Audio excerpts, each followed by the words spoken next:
વંદે ગુજરાત.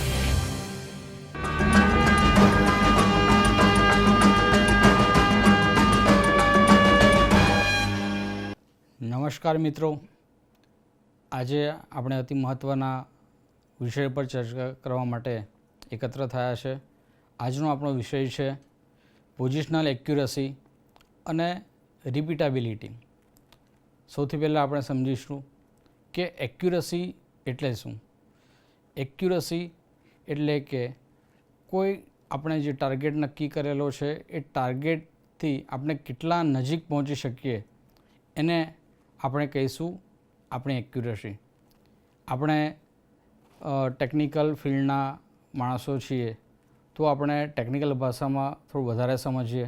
ધારો કે આપણી પાસે એક ડ્રોઈંગ છે અને એ ડ્રોઈંગ પ્રમાણે જ્યારે આપણે કામ કરવાનું હોય, ધારો કે એક 50 mm ડાયામીટર જ્યારે આપણે બનાવવાનો હોય તો એ ડ્રોઈંગને જોઈ અને નંબર ઓફ જોબ્સ આપણે બનાવીએ તો એ જોબમાંથી કેટલા જોબ્સ આપણે 50 mm ડાયામીટરના બનાવીએ છીએ તો એને આપણે એક્યુરસી કહીશું મિત્રો. અને એ સાથે બીજી એક ટર્મ છે રિપીટેબિલિટી. રિપીટેબિલિટી એનો મતલબ એ થાય છે મિત્રો કે એ જે ટાર્ગેટ તમે એચીવ કર્યો એ ટાર્ગેટને આપણે નંબર ઓફ ટાઈમ્સ જ્યારે રિપીટ કરીએ છીએ તો આપણે કેટલી વાર સુધી એ પોઝિશન આપણે એચીવ કરી શકીએ છીએ એને આપણે રિપીટેબિલિટી કહીશું. Accuracy is achieving a correct position. એનો મતલબ એ થયો મિત્રો કે આપણો જે ટાર્ગેટ છે એ ટાર્ગેટની એકદમ નજીક પહોંચી શકવાની આપણી જે ક્ષમતા છે એને આપણે એક્યુરસી કહીશું. Repeatability is ability to repeat same position multiple times under identical conditions. એટલે કે રિપીટેબિલિટી એ તમારી ક્ષમતા છે કે તમે જે ટાર્ગેટ એચીવ કર્યો એ ટાર્ગેટ સુધી તમે કેટલી વાર પહોંચી શકો છો. ફરી આ એક્યુરસી અને રિપીટેબિલિટીને આપણે અલગ ડેફિનેશનથી ફરી રિપીટ કરીએ મિત્રો. Accuracy is how close your dimension is to a required target dimension. Repeatability is how close each other your jobs are when you do mass production. મિત્રો આનો મતલબ એ થયો કે તમે જે ડાયમેન્શન નક્કી કર્યું છે એ ડાયમેન્શનની કેટલી નજીક સુધી તમે સારામાં સારો ઓકે જોબ બનાવી શકો છો એ તમારી ક્ષમતાને આપણે એક્યુરસી કહીશું. અને રિપીટેબિલિટી એનો મતલબ એ થાય કે જ્યારે તમે માસ પ્રોડક્શન કરો તે વખતે તમે નંબર ઓફ જોબ્સ બનાવો છો એ જોબ્સમાંથી મેક્સિમમ જોબ તમારા એક્યુરેટ લેવલ સુધી પહોંચેલા હોવા જોઈએ. હવે અહીંગાડી તમને 4 ફિગર દર્શાવી છે મિત્રો.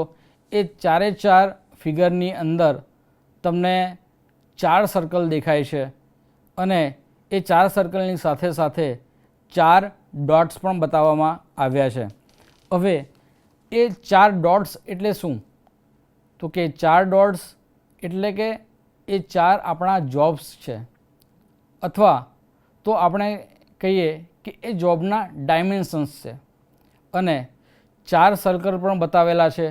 એ 4 સર્કલમાંથી સૌથી અંદરની તરફનું જે સર્કલ છે એ સર્કલ એ બતાવે છે કે તમારે એ ટાર્ગેટ સુધી તમારે પહોંચવાનું છે. એનો મતલબ એ થયો મિત્રો કે એ જે સર્કલ છે એ આપણા ડ્રોઈંગમાં બતાવ્યા પ્રમાણેનું જે ડાયમેન્શન છે એ છે.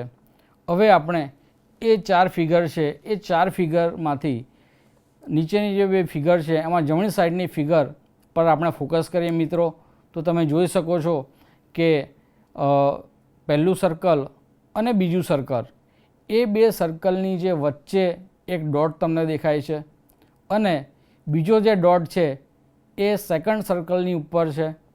ત્યારબાદ ત્રીજો જે ડોટ છે એ થર્ડ સર્કલ અને ફોર્થ સર્કલની વચ્ચે છે, જ્યારે ચોથો જે ડોટ છે એ લગભગ ચોથા સર્કલને ટચ થયેલો છે. મિત્રો તમે આ ચારે ચાર ડોટને જોઈ શકો છો કે એક બીજા કરતાં ઘણા દૂરના ડિસ્ટન્સે આવેલા છે. એનો મતલબ એ થયો કે દરેક જોબનું જે ડાયમેન્શન છે એ ડાયમેન્શનની અંદર ઘણો તફાવત છે. એનો મતલબ એ થયો મિત્રો કે જ્યારે એક ઓપરેટરે એક જોબ બનાવ્યો અને એના ડાયમેન્શન માપ્યા, ત્યાર પછી એ જ ઓપરેટરે એ જ મશીન પર બીજો જોબ જ્યારે બનાવ્યો તો એ બીજો જોબ અને પહેલો જોબ એ બંને જોબની અંદર ડાયમેન્શનમાં ઘણું વેરિએશન છે. ત્યારબાદ જ્યારે એણે ત્રીજો જોબ બનાવ્યો તો ત્રીજા જોબમાં પણ પહેલાં અને બીજા જોબ કરતાં પણ ડાયમેન્શનમાં ઘણો બધો તફાવત આવી ગયેલો છે. મિત્રો સેમ એ જ રીતે તમે ચોથો જોબ તમે જુઓ, ચોથો જોબ એટલે ચોથો ડોટ કે જે ચોથા સર્કલની પાસે છે એ પણ પહેલાં બીજા અને ત્રીજા ડોટ કરતાં ઘણો દૂર આવેલો છે. મિત્રો એનો મતલબ પણ સેમ એ જ થાય કે ચોથો જે જોબ બન્યો એ ચોથા જોબનું જે ડાયમેન્શન છે એ પહેલાં જોબ, બીજા જોબ અને ત્રીજા જોબનું જે ડાયમેન્શન છે એના કરતાં ઘણા ભિન્ન આવે છે. તો મિત્રો આ જે ઓપરેટર છે એ ઓપરેટર માટે આપણે એમ કહી શકાય કે જ્યારે એ એક જોબ બનાવે છે અને એટલે કે એક ટાર્ગેટ એચીવ કરે છે, એ ટાર્ગેટ સુધી જ્યારે સેકન્ડ, થર્ડ અને ફોર્થ ટાઈમ જ્યારે એણે એટેમ્પ્ટ કર્યું ત્યારે એ લેવલ સુધી એ પહોંચી શકતો નથી. તો આ જે વર્કર છે એની માટે આપણે એમ કહી શકીએ કે આ જે વર્કર અથવા ઓપરેટર છે એની રિપીટેબિલિટી એટલી સારી નથી. એટલે આપણે એમ પણ કહી શકીએ કે એ જે જોબ બનાવે છે એ એટલા પ્રિસાઇઝ નથી જે આપણે સીએનસી ફિલ્ડની અંદર કાં તો મશીનિંગ ફિલ્ડની અંદર રિક્વાયર્ડ છે. મિત્રો હવે આ થઈ રિપીટેબિલિટીની વાત. હવે આપણે સેમ ફિગરની અંદર આપણે એક્યુરસી પર ફોકસ કરીએ. તો મિત્રો જે ચાર સર્કલ બતાવ્યા છે એ ચાર સર્કલની અંદર સૌથી અંદરનું જે સર્કલ છે એ ડ્રોઈંગમાં બતાવેલું જે આપણું બેઝિક ડાયમેન્શન છે એ ડાયમેન્શન રિપ્રેઝન્ટ કરે છે. મિત્રો તો જે પહેલો જે જોબ બન્યો છે એ પહેલાં અને બીજા સર્કલની વચ્ચે છે. એનો મતલબ એ થયો કે એક જ જોબ એવો છે કે જેને આપણે એવું કહી શકીએ કે ડ્રોઈંગની જે રિક્વાયરમેન્ટ છે એ પ્રમાણેના ડાયમેન્શન તરફ આપણે પહોંચી શક્યા છે. બાકીની જે ત્રણ ડોટ્સ છે એટલે કે ત્રણ જોબ છે અથવા તો કે એ ત્રણ જોબના ડાયમેન્શન્સ છે એ અંદરના સર્કલ કરતાં ઘણા દૂર આવેલા છે. એનો મતલબ એ થયો કે જે બાકીના ત્રણ જોબ છે એ ત્રણ જોબને આપણે એક્યુરેટ કહી શકીએ નહીં. તો મિત્રો એ જે ફિગર છે એ ફિગર માટે આપણે એમ કહી શકીએ કે નોન એક્યુરેટ છે, નોન પ્રિસાઇઝ છે અને નોન રિપીટેબિલિટી છે. હવે લેફ્ટ સાઈડની ફિગર છે નીચેની તરફની, એ ફિગર તરફ આપણે ફોકસ કરીએ તો મિત્રો આપણે જોઈએ કે જે ચાર ડોટ છે એ ચારે ચાર ડોટ એટલે કે ચારે ચાર જોબ અથવા તો એ ચારે ચાર જોબના જે ડાયમેન્શન્સ છે એ પહેલું સર્કલ અને બીજા સર્કલની વચ્ચે છે. એનો મતલબ એ થયો મિત્રો કે જ્યારે જોબ બને છે અને બન્યા પછી જ્યારે એના ડાયમેન્શન મેઝર કરવામાં આવે છે તો અહીંગાડી પણ સેમ તમને ચારે ચાર ડોટ બીજા અને પહેલા સર્કલની વચ્ચે તો છે પરંતુ એકબીજા કરતાં ઘણા દૂરના અંતરે આવેલા છે. આપણો જે ટાર્ગેટ છે એ માત્ર અંદરનું સૌથી નાનું સર્કલ છે અને ત્યાં સુધી આ ચારે ચાર જોબના ડાયમેન્શન પહોંચેલા નથી અને એકબીજા કરતાં પણ ઘણા બધા દૂરના ડિસ્ટન્સે આવેલા હોવાથી આ ફિગર માટે પણ આપણે એમ કહી શકીએ કે આ ચાર જોબ અથવા આ ચાર જોબના ડાયમેન્શન એ જ્યારે એક ઓપરેટરે એક જોબ બનાવ્યો અને ત્યાર પછી જ્યારે બીજો જોબ બનાવ્યો એ બે જોબમાં ઘણો તફાવત છે. ત્યારબાદ ત્રીજો અને ચોથો જોબ બનાવ્યો એ ચારે ચાર જોબના ડાયમેન્શનમાં ઘણો તફાવત છે. ધેટ મીન્સ કે આ જે ઓપરેટર છે અથવા આ જે કારીગર છે એની પાસે રિપીટેબિલિટી ઘણી ઓછી છે. હવે આ સેમ ફિગરની અંદર આપણે એક્યુરસી બાબત પર ફોકસ કરીએ તો એ ચારે ચાર ડોટ પહેલા સર્કલ અને બીજા સર્કલની વચ્ચે હોવાના કારણે આપણે એમ કહી શકીએ કે આ જેટલા જોબ બનાવ્યા છે એ ચારે જોબ બેઝિક ડાયમેન્શન એટલે કે આપણા ટાર્ગેટેડ ડાયમેન્શન કરતાં નજીક છે. આને આપણે એક એક્યુરેટ જોબ કહી શકીએ પણ આને આપણે પ્રિસાઇઝ જોબ કહી શકીએ નહીં. તો મિત્રો હવે નીચેની બંને જે ફિગર છે એ નીચેની બંને ફિગર આપણે જો કમ્પેર કરીએ તો જમણી સાઈડની જે ફિગર છે એ નોટ એક્યુરેટ અને નોટ પ્રિસાઇઝ છે, બરાબર છે. જ્યારે એની કમ્પેરમાં આપણે લેફ્ટ સાઈડની ફિગર જોઈએ તો એ વધારે એક્યુરેટ છે પણ પ્રિસાઇઝ તો નથી જ. હવે મિત્રો આપણે ઉપરની જે બે ફિગર છે એમાં જમણી સાઈડની ફિગર પર આપણે ફોકસ કરીશું મિત્રો. તો તમે ફિગરની અંદર જોઈ શકો છો કે આપણા જે જોબ છે અથવા જે ડોટ છે અથવા કે જોબના ડાયમેન્શન્સ છે એ ચારે ચાર ડાયમેન્શન્સ એકબીજા કરતાં ખૂબ નજીક પર છે. એનો મતલબ એમ કહી શકાય મિત્રો કે જ્યારે ઓપરેટર જોબ બનાવે છે અને એ જોબ બનાવ્યા પછી બાકીના 3 જોબને ફરી જ્યારે રિપીટ કરે છે તો લગભગ એ પહેલાં જોબનું જે ડાયમેન્શન છે એ ડાયમેન્શનની નિયર બાય એ ડાયમેન્શન બનાવી શકવાની એ એબિલિટી ધરાવે છે. માટે મિત્રો આ ફિગર માટે આપણે ચોક્કસ કહી શકીશું કે આ જે ઓપરેટર છે એ ખૂબ પ્રિસાઇઝ ઓપરેટર છે, એની રિપીટેબિલિટી ઘણી સારી છે. પરંતુ અહીં ગાડી આપણે જો એક્યુરસી પર ફોકસ કરીએ મિત્રો તો તમે ફિગરમાં જોઈ શકો છો કે ફિગરમાં સૌથી જે અંદરનું સર્કલ છે કે જે આપણું ટાર્ગેટેડ સર્કલ છે, બરાબર છે, એના કરતાં આ જે 4 ડોટ છે અથવા 4 એ ડાયમેન્શન્સ છે એ ઘણા દૂર છે. લગભગ આપણે એમ જોવા જઈએ તો થર્ડ સર્કલ છે એ થર્ડ સર્કલની નિયર બાય જ બધા ડાયમેન્શન્સ આવે છે.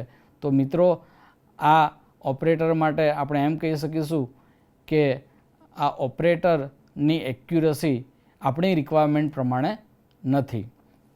મિત્રો હવે સૌથી ઉપરની તરફ લેફ્ટ સાઈડ પર જે ફિગર છે એના પર આપણે ફોકસ કરીએ મિત્રો તો તમે જુઓ કે સૌથી અંદરનું જે સર્કલ છે એ સર્કલની અંદર જ ચારે ચાર ડોટ આ ફિગરમાં આપણને બતાવ્યા છે. તો એનો મતલબ એ રીતનો થાય કે આ ઓપરેટરે જેટલા પણ જોબ બનાવ્યા છે એ ડ્રોઈંગમાં જે રિક્વાયરમેન્ટ છે એ રિક્વાયરમેન્ટ પ્રમાણેના બનાવ્યા છે અને જ્યારે પહેલો જોબ બનાવ્યો ત્યાર પછી એણે જેટલા પણ જોબ રિપીટ કર્યા છે એ 3 રિપીટ કરેલા જોબના ડાયમેન્શન પણ એ પહેલાં જોબના ડાયમેન્શનની નિયર બાય છે.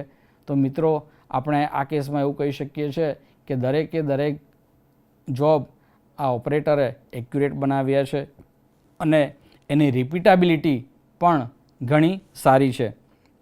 મિત્રો આશા રાખું છું કે જે બેઝિક વર્ડ હતા આપણા એક્યુરસી અને રિપીટેબિલિટી આ બંને કોન્સેપ્ટ તમને સારી રીતે સમજાઈ ગયા હશે. હવે આપણે ચર્ચા કરીશું પોઝિશનલ એક્યુરસી, બરાબર છે. The positioning accuracy of CNC machine refer to the positional accuracy that can be achieved by movement of each coordinate axis of machine tools under the control of numerical control device. મિત્રો આનો મતલબ એ થયો કે જ્યારે પણ આપણે પ્રોગ્રામની અંદર મશીનને કમાન્ડ આપીએ છીએ, ધારો કે આપણે લખીને આપીએ છીએ G01 Z50 F0.8, એનો મતલબ એ થયો કે આપણે જે કમાન્ડ આપ્યો છે એ પ્રમાણે ટૂલને ઝેડ ડાયરેક્શનમાં 50 mm સુધી શિફ્ટ થવાનું છે. તો આપણે જે કમાન્ડ આપ્યો છે એ કમ્પલસરી મશીનના કંટ્રોલરે એક્ઝિક્યુટ કરવાનો છે અને જો એ ન થાય કાં તો એ પ્રોપર ન આવે, એમાં જો ડાયમેન્શનમાં વેરિએશન આવે, એના પોઝિશનિંગમાં વેરિએશન આવે તો સમજવું કે એક્યુરેસીમાં કંઈક તફાવત છે. મિત્રો, accuracy is maintain by reducing errors caused by distortions caused by load, by heavy depth of cut, thermal variations. બરાબર, એનો મતલબ એ થયો કે જ્યારે પણ એક્યુરસીની બાબત આવે તો આપણે ખૂબ જ ધ્યાન રાખવાનું છે કે મશીન ઓપરેટ કરતા દરમિયાન ક્યાંક ટૂલ, ટરેટ અથવા તો બીજો કોઈ મશીનનો પાર્ટ એકબીજા સાથે અથડાઈ ન જાય, ચક જોડે અથડાઈ ન જાય, અથવા મશીન કે મશીનના પાર્ટને કોઈ હેવી ઝટકો લાગે નહીં.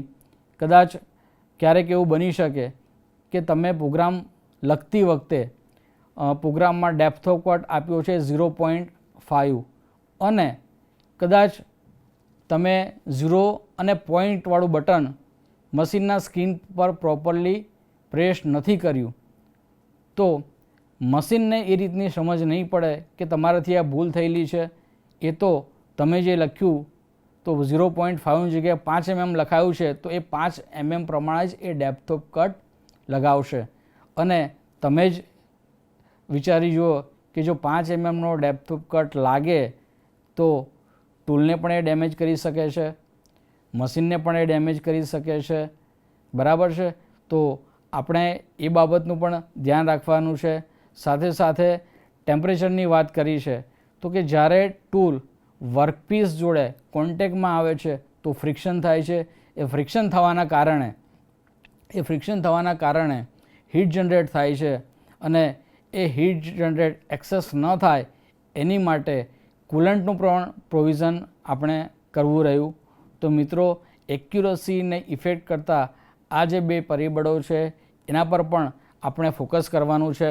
હવે આપણે CNC મશીનની અંદર જો સૌથી વાઇડલી ઇન્ડસ્ટ્રીમાં વપરાતું હોય CNC મશીન, એનો જે મોટો શ્રેય આપણે જે કહેવાય તો એ આપણે એક્યુરસી અને રિપીટેબિલિટીને આપીએ છીએ. મિત્રો, the driving system is an important component of CNC machine as the accuracy and repeatability depends very much on the characteristic and performance of the driving system. તો CNC મશીનની અંદર જે ડ્રાઈવર સિસ્ટમ છે એ driver સિસ્ટમનો સૌથી સારામાં સારું જે કાર્ય જો કહેવાય તો એક્યુરસી અને રિપીટેબિલિટીનું છે કે જેના કારણે જ આજે ઇન્ડસ્ટ્રીમાં બહુ વાઇડલી યુઝ થાય છે. તો મિત્રો, the driving system is classified as spindle drives and field drives. તો ડ્રાઇવિંગ સિસ્ટમને આપણે બે ભાગમાં વિભાજિત કરીશું કે એક સ્પિન્ડલ ડ્રાઇવ અને બીજી field drive. The spindle drives are use to provide the angular motion to the workpiece or cutting tool. જે સ્પિન્ડલ ડ્રાઇવ છે એનો ઉપયોગ એન્ગ્યુલર મોશન વર્કપીસને તથા કટિંગ ટૂલને આપવા માટે થાય છે. જ્યારે field drives are use to drive the slide or a table. એટલે ફીલ્ડ ડ્રાઇવનો ઉપયોગ આપણે ટેબલને સ્લાઇડ કરવામાં ઉપયોગ કરીએ છીએ. ફિગર આપણે બોલ સ્ક્રૂની ફિગર આપેલી છે. મિત્રો, એ બોલ સ્ક્રૂ તમે જોઈ શકો છો. CNC મશીનમાં આ ટાઈપના બોલ સ્ક્રૂનો ઉપયોગ કરવામાં આવે છે. તમે કદાચ લીથ મશીન પર ગયા હોય તો ત્યાં લીડ સ્ક્રૂ તમે જોયો હશો કે જેની અંદર એકમે થ્રેડ આવે છે. અહીંગાડી તમે ધ્યાનથી જોશો તો જે ગ્રુનો જે પોર્શન છે એમાં એકમે થ્રેડ જેવું સ્ક્વેર પોર્શન નથી, એના બોટમમાં રેડિયસ આપેલી છે, રેડિયસ જેવો પોર્શન છે અને એ રેડિયસ જેવા પોર્શન ઉપર છરા આપેલા છે, બોલ્સ આપેલા છે. એ તમે ફિગરમાં જોઈ શકો છો કે 3 ઊભી લાઇન્સ બોલ્સની બતાવેલી છે. એ ફર્સ્ટ લાઇન ડાબી સાઈડ તરફ તમે જુઓ તો ઉપરની તરફ તમને એક ગ્રુવ જેવો આપેલો છે. એ ગ્રુવના મારફતે તમે જોઈ શકો છો કે જે હોરિઝોન્ટલ લાઇન છે, હોરિઝોન્ટલ બોલ્સની લાઇન છે, એટલે ત્યાં એ બોલ્સ એ મૂવ કરે છે અને ત્યારબાદ ફરી પાછા રાઈટ સાઈડ બોલ્સ મૂવ કરી અને રીસર્ક્યુલેટ કરે છે. મિત્રો એટલા માટે જ એને રીસર્ક્યુલેટિંગ બોલ સ્ક્રૂ કહેવામાં આવે છે. આપણે લેથ મશીનના સાદા લીડ સ્ક્રૂની વાત કરીએ તો એની અંદર સ્લાઇડિંગ ફ્રિક્શન ઘણું આવે છે, જ્યારે આ બોલ સ્ક્રૂની અંદર સ્લાઇડિંગ ફ્રિક્શન ઘણું જ ઓછું હોય છે. તો મિત્રો એટલા માટે જ આ સારી રીતે ટેબલને મૂવ કરી શકે છે અને એક કરેક્ટ પોઝિશન, એક પ્રિસાઇઝ પોઝિશન આ બોલ સ્ક્રૂની મદદથી આપણે ટેબલ ઉપર લઈ શકીએ છીએ. મિત્રો બીજી એક ફિગર તમને બોલ સ્ક્રૂની કમ્પ્લીટ એસેમ્બલી બતાવવામાં આવી છે કે તેમાં બોલ નટ બોડી પણ બતાવી છે, વાઇપર બતાવવામાં આવ્યું છે, સ્ક્રૂ છે, ફ્લેંજ છે અને બોલ રિટર્ન બટન છે. મિત્રો repeatability is improve by reducing backlash and thermal variation. Repeatability આપણે કઈ રીતે ઇમ્પ્રૂવ કરી શકીએ? તો બે ફેક્ટર છે કે તો બેકલેસ તમે ઓછી કરો અને બીજું છે કે જે થર્મલ વેરિએશન છે એ થર્મલ વેરિએશન તમે ઓછું કરી શકો છો. થર્મલ વેરિએશન ઓછું કરવા માટે અથવા કંટ્રોલ કરવા માટે તમે પ્રોપર લુબ્રિકેશન આપો અને કુલન્ટ પ્રોવાઈડ કરો. હવે બીજો એક શબ્દ આપણે યુઝ કર્યો કે બેકલેશ. બેકલેશ એ શું છે? તો એ આપણે સમજીએ. બેકલેશ એ શું છે? તો કે ધારો કે આપણે કોઈ પણ એક્સેસને એ કમાન્ડ આપીએ અને કમાન્ડ આપ્યા પછી જ્યારે એને સેમ રિવર્સ કમાન્ડ આપીએ તો એ એની ઓરિજિનલ પોઝિશન પર વિધાઉટ એરર આવવું જોઈએ. તો એ જો એરર સાથે આવે તો એને આપણે બેકલેશ કહીશું. બરાબર છે મિત્રો? તો હવે આ બેકલેશ આપણે ચેક કઈ રીતે કરીશું? તો એની હું પ્રોસિજર તમને કહું છું. સૌથી પહેલાં place the tip of the dial on a turret solid portion. એટલે કે ટરેટનો જે સોલિડ પોર્શન છે એના પર તમે ડાયલનો જે આગળની ટીપ છે એને પ્લેસ કરો. Give pressure on a dial of 30 to 50 micron and set the dial to the 0. એટલે કે એ ડાયલનો જે આગળની ટીપ છે એને તમે ટરેટ પર દબાવો, થોડુંક પ્રેશર આપશો, બરાબર, 30 થી 50 માઇક્રોનનું, અને ત્યારબાદ એને 0 પર સેટ કરશો.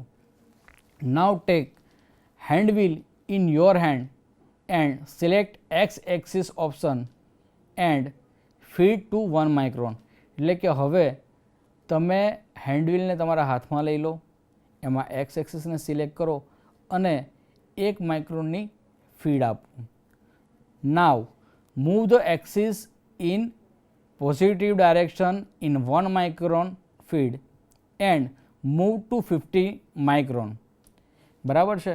એનો મતલબ એ થયો કે હવે એક્સિસને પોઝિટિવ ડાયરેક્શનમાં 1 માઇક્રોનની ફીડ સાથે મૂવ કરો અને અપ ટુ 50 માઇક્રોન. હવે મેં અહીં ગાડી પોઝિટિવ ડાયરેક્શન કન્સિડર કરી છે. તમારે નેગેટિવ ડાયરેક્શન લેવી હોય તો નેગેટિવ ડાયરેક્શન પણ લઈ શકો છો. If axis not having a mechanical problem, again move to axis in negative direction. એટલે કે મિત્રો જો પહેલાં પોઝિટિવ ડાયરેક્શન લીધી હોય તો હવે નેગેટિવ ડાયરેક્શન તમે લઈ શકો છો, અને જો પહેલાં નેગેટિવ ડાયરેક્શન લીધી હોય તો હવે પોઝિટિવ ડાયરેક્શન લઈ શકો છો. અને જ્યારે તમે રિટર્ન પોઝિશન પર આવો તો એની વેલ્યુ 0 હોવી જોઈએ, અને જો 0 ન હોય અને જે ડિફરન્સ આવતો હોય એ ડિફરન્સ આપણી બેકલેસ કહેવાશે મિત્રો. એટલે ફરી હું તમને એકવાર રિપીટ કરું. બેકલેસ એટલે કે તમે જે તે ટૂલને અથવા જે તે એક્સિસને જે તે ડાયરેક્શનમાં મૂવમેન્ટ આપી અને સેમ અમાઉન્ટમાં તમે જ્યારે એને રિપીટ કરો છો તો એ એની ઓરિજિનલ પોઝિશન ગેઇન કરવી જોઈએ વિધાઉટ એરર. અને જો આ એરર 3 થી 5 માઇક્રોનની હશે તો એલાવેબલ છે, પણ જો એના કરતાં વધારે હોય તો તમારે એના મેન્ટેનન્સની જરૂરિયાત પડશે. પોઝિશનલ એક્યુરસીમાં હજુ આપણે ઓફસેટના પ્રોસિજરની વાત કરીએ મિત્રો. હવે ઓફસેટનો પ્રોસિજર એટલે શું? ઓફસેટના પ્રોસિજર કરવાની જરૂરિયાત શેની માટે પડે? તો મિત્રો ઓફસેટનો પ્રોસિજર આપણે વર્ક પીસ 0ને મેળવવા માટે કરીએ છીએ. હવે એક નવો શબ્દ આવ્યો વર્કપીસ 0. હવે વર્કપીસ 0 વિશે આપણે ચર્ચા કરીએ એ પહેલાં બીજો એને સિમિલર એક વર્ડ છે મશીન 0. તો મશીન 0 વિશે પણ હું આપણે જણાવી દઉં કે મશીન 0 કહેવાય કોને. ફિગરની અંદર તમે જોઈ શકો છો કે મશીન 0ને આપણે સ્પિન્ડલની એક્સિસ પર, એટલે સ્પિન્ડલ એટલે ની એક્સિસ પર અને ચકની પાછળની તરફ એમ દ્વારા દર્શાવેલો છે. આ મશીન 0 જે મેન્યુફેક્ચરર હોય એના દ્વારા આ નક્કી કરાતો હોય છે અને એને ક્યારે આપણે ચેન્જ કરી શકતા નથી. પરંતુ એના પછી જે વર્કપીસ 0 વિશે આપણે જે ચર્ચા કરવાના છે એ વર્કપીસ 0 આપણે ફિગરમાં બતાવ્યા પ્રમાણે ચકની અંદર વર્કપીસ બતાવ્યો છે. એ વર્કપીસનું જે ફેસ છે અને ફેસનું જે સેન્ટર છે ત્યાં આપણે W દ્વારા એ વર્કપીસ 0 બતાવ્યો છે. હવે આ વર્કપીસ 0 આપણે ક્યાં હોવો જોઈએ, બરાબર? તો એ કોઈપણ જગ્યા હોઈ શકે છે. ફિગરમાં તમને જોબના ફેસ અને ફેસના સેન્ટર પર બતાવ્યો છે, પણ એની ડાયરેક્શન તમે જોબની અંદર પણ લઈ શકો છો અને જોબની બહાર તરફ પણ લઈ શકો છો, જેવી requirement. It can be on the job and also away from the job. After the workpiece 0, બરાબર 0, if you measure the tool position in any direction from workpiece 0 position is same as shown on machine screen.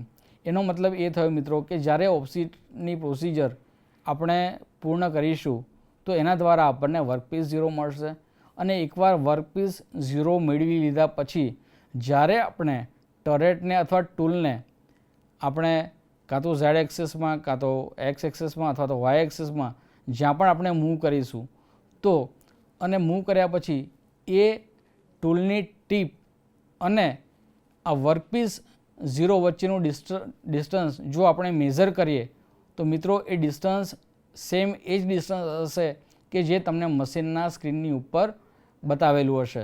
અને હવે એકવાર x એક્સિસમાં, Z એક્સિસમાં તમે એના offset લઈ લીધા ત્યાર પછી હવે તમે જે કંઈ પણ પ્રોગ્રામ લખ્યો છે એ પ્રોગ્રામને કરેક્ટલી તમારું ટૂલ ફોલો કરશે અને તમે એક્યુરેટ જોબ બનાવી શકશો.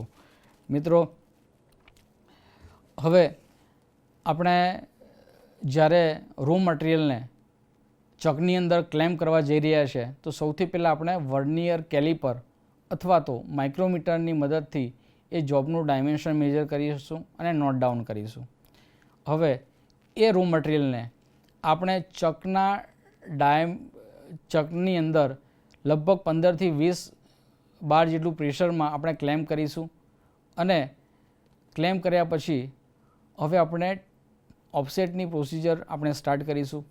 ઓફસેટની પ્રોસિજરમાં આપણે સૌથી પહેલાં ધ્યાન રાખવાનું છે કે G00 જી કોડ છે જેને આપણે રેપિડ ટ્રાવર્સ કહીએ છીએ કે જેનો ઉપયોગ આપણે એક જગ્યાએથી બીજી જગ્યાએ ટ્રાવેલ કરવા માટે કરીએ છીએ અને G00નો ઉપયોગ જ્યારે કરીએ ત્યારે મોટે ભાગે આપણે નોન કટિંગ એક્શનમાં એનો ઉપયોગ વધારે કરીએ છીએ.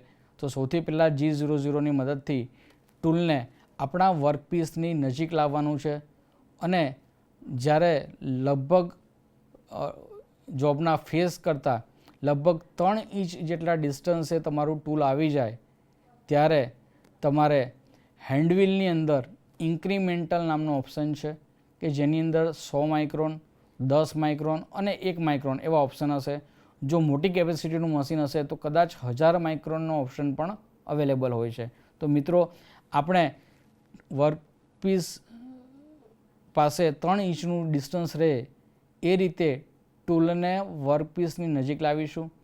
ત્યાર પછી આપણે ઇન્ક્રીમેન્ટલ મોડમાં 100 સિલેક્ટ કરી લગભગ ટૂલને આપણે વર્કપીસના 1 ઇંચ જેટલું ડિસ્ટન્સ રહે ત્યાં સુધી આપણે એને મૂવમેન્ટ કરાવીશું અને હવે 1 ઇંચથી લઈ અને 1 mm સુધીનું ડિસ્ટન્સ ટૂલ અને વર્કપીસનું રહે એ ટ્રાવેલિંગ આપણે 10 માઇક્રોનના ઇન્ક્રીમેન્ટલથી લઈશું અને જ્યારે હવે એક જ એમએમનું ડિસ્ટન્સ ટૂલ અને વર્કપીસ વચ્ચે રહે છે ત્યારે આપણે સિંગલ માઇક્રોનનો ઉપયોગ કરી અને ટૂલને મૂવમેન્ટ આપીશું.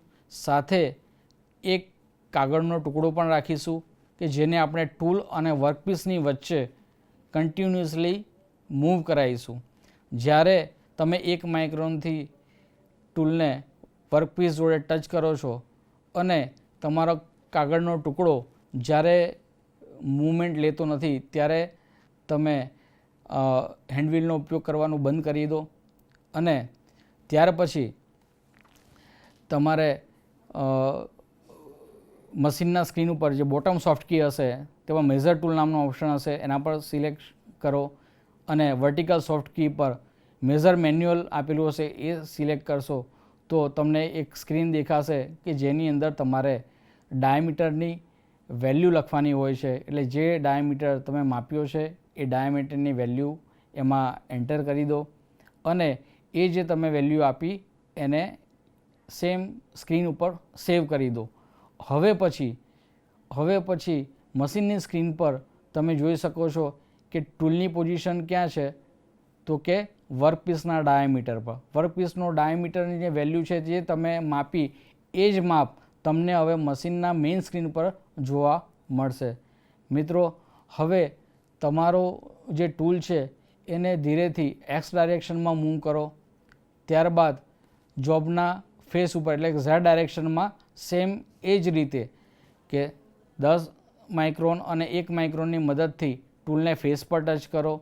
સેમ આપણે પીસ ઓફ પેપર લેવાનું છે અને ટૂલ જ્યારે વર્કપીસના ફેસ ઉપર ટચ થઈ જાય એ પોઈન્ટ પર આપણે ફરી સ્ક્રીન ઉપર જઈ અને ઝેડની વેલ્યુ આપણે 0 આપવાની છે અને જો તમને આગળ ફેસિંગ કરવાની જરૂરિયાત પડે તો ઝેડની વેલ્યુ 0 આપવાની જગ્યાએ તમે 1 mm કે 2 mm જેટલું તમારે ફેસિંગ કરવાનું છે એટલી કરી શકો છો.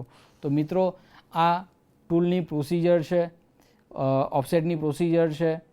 તો એ ઓફસેટની પ્રોસિજરમાં આપણે જેટલા પણ પોઈન્ટ્સ ફોલો કર્યા એ પોઈન્ટ્સ ફોલો કરી અને કમ્પ્લીટ ઓફસેટની પ્રોસિજર કરવાની છે.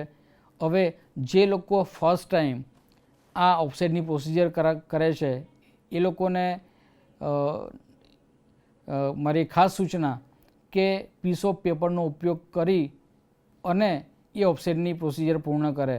પરંતુ જે લોકો ઓલરેડી મશીન પર કામ કરે છે અથવા થોડી ઘણી મશીન વિશે જાણકારી છે, થોડું ઘણું ઓપરેટિંગ જાણે છે, તો એ લોકો આના કરતાં પણ એક એક્યુરેટ મેથડ એ ફોલો કરી શકે છે કે જેની અંદર તમે જ્યારે મેં તમને કીધું કે 1 માઇક્રોન જેટલું નો હેન્ડવ્હીલનો ઉપયોગ જ્યારે કરવાનો છે એ પોઈન્ટ પર તમારે માત્ર સ્પિન્ડલને રોટેટ રાખવાનું છે અને 0.1, 0.2 કે 0.3નો કટ લઈ અને તમારે એ જે ડાયમેન્શન કાં તો જે ડાયામીટર આવે એ ડાયામીટરને મેઝર કરી અને એ ડાયામીટરની વેલ્યુ તમારે મશીનના સ્ક્રીન ઉપર નાખવાની છે. મિત્રો, તો આ રીતે તમારી કમ્પ્લીટ ઓફસેટની પ્રોસિજર પૂરી થાય છે. અને જો તમારી ઓફસેટની પ્રોસિજર જો જેટલી સારી રીતે અને જેટલી એક્યુરેટલી તમે પૂર્ણ કરેલી હશે મિત્રો, એટલું જ સારું રિઝલ્ટ તમે મેળવી શકશો.